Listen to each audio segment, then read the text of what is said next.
Okay, what do we have? We have absolute value of rational numbers. This is the quick code 89R on your 8th grade IXL.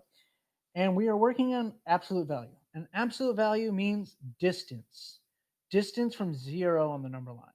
And distance can never be negative. I know from the previous video, we might have talked about it.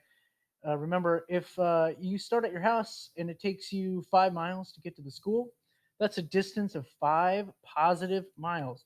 You can't get to the school and decide to walk backwards and have it be negative 5 miles. It just doesn't make sense in the real world. So in distance, distance is always positive. So what is the absolute value of 9 tenths? It's a positive 9 tenths. The other thing I want you to remember as a recap is that absolute value is not opposite. So notice that 9 tenths, the opposite of 9 tenths is negative 9 tenths. Absolute value is not opposite.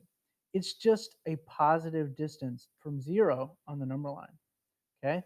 So what is the absolute value of this? If we put the little brackets on it, it would be 9/13. That would be the absolute value. Okay, what's the absolute value of that? It's just the positive 7.6, right?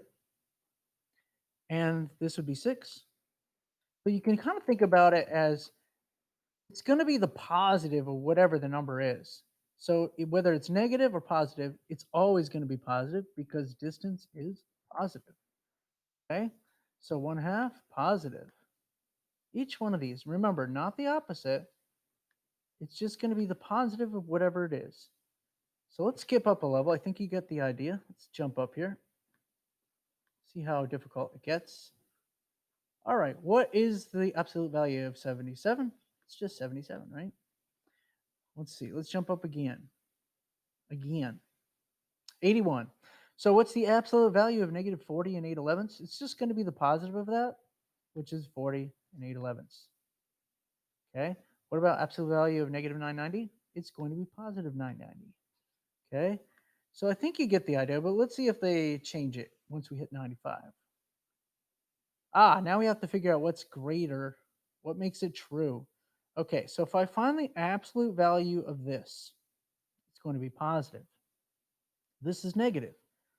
Positive is always bigger than negative. The mouth eats the bigger side, so the positive is going to be greater.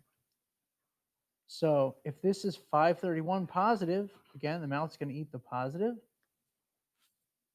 right?